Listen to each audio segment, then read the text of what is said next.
And knowing this, shortly Lopez will have to go away, and he's beginning to open it up now. He knows it, the crowd know it, the rest of the athletes in that pack know it. Lopez has got to set off on that lonely vigil fairly soon. Well, Ronnie's already putting them under pressure, and that group all of a sudden is now down to about 5 of them, and there's Carlos Lopez, 3 Ethiopians and a Kenyan, and they're pulling away from David Lewis in 6th place there. So he must have accelerated on that back straight. He certainly has become positive about the thing, and he's made his mind up that if he's going to make a great effort to win it, he's going to make them hurt, and if he doesn't win it, the guy who beats him will know he's been in a race. Marvellous to see Lopez do this at 38, using all his experience. There's the Ethiopians, they've got to follow. Boucher, Bulti, DeBailey, they've got to follow. David Lewis must dig into his resources now for his moment of glory.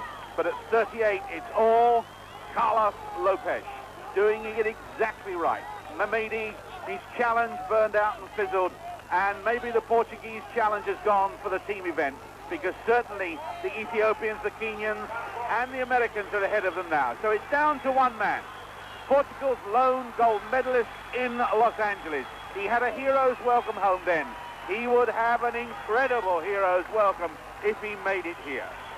He may well retire soon. He's always been, as Brenda was saying, the great rival to Mamidi. But on big occasions, there's only one super athlete, and that is Lopez, the man who leads now. Coming up to the 10,000 meter mark in this last lap. Well, Ron, he finished 2nd in the Portuguese Championships, and I think he did that deliberately in order to get the pressure off himself and onto Mamidi, because he was concerned about Mamidi because he knows his ability.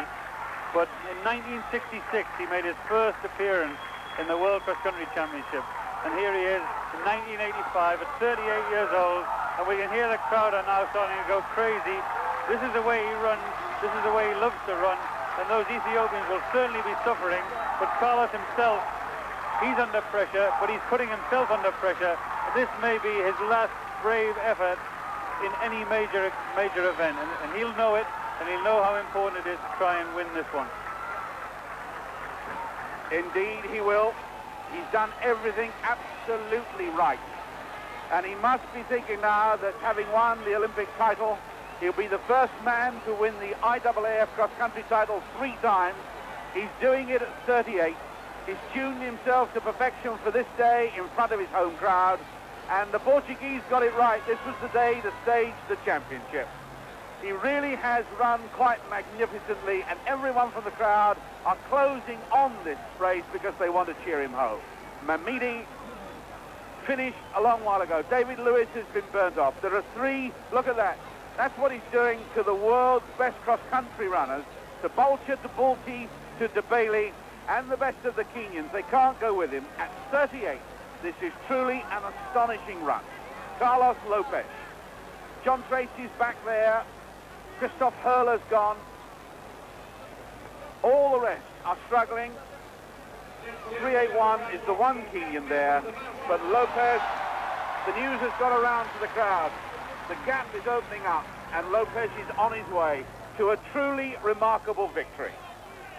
He's the only man too, Ron, to break a total domination by the African countries in both the junior men's race and this one too. He's followed by a host of Africans, then the Americans, and the rest of this very, very powerful field. Well, what an inspiration is, Ron. He's actually older than me, and that makes me feel bad, because I should be out there running and not sitting over here in the commentary box.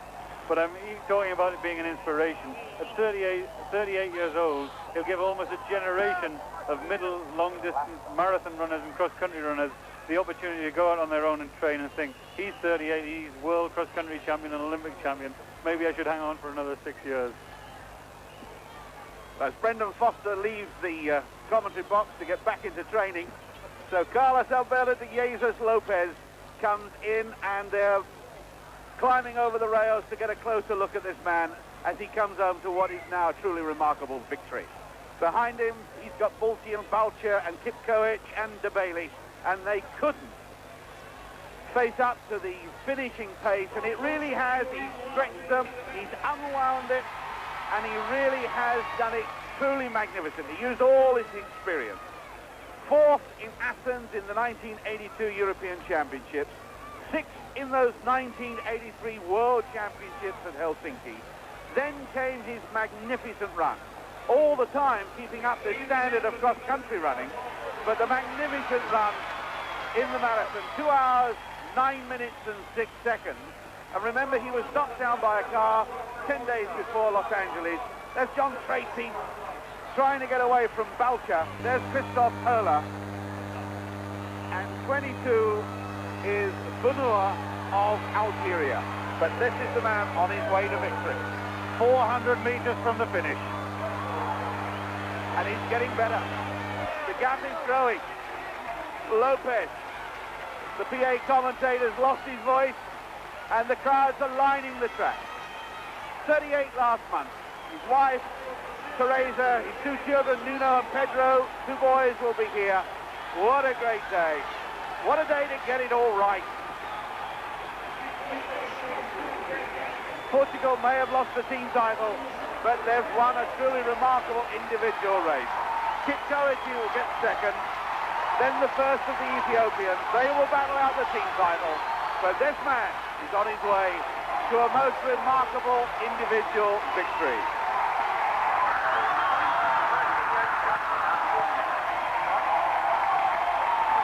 A victory that will take him to the line. 50 yards clear of Kipchoge. And Portugal goes wild. And now the gap grows. The second Ethiopian home, John Tracy, is home in 5th place. One more Ethiopian than Christoph Höhler. Then the first of the Algerians, and the Americans fizzling out, but maybe packing a little better. 1, 2, 3, and Mamedi's over the line, so he hasn't done so badly. Pat Porter is through, Ed Eyestone is through. Leitão of Portugal, so they're still backing well, and it looks as though David Lewis will be the first Briton home in 18th place as he crosses the line now.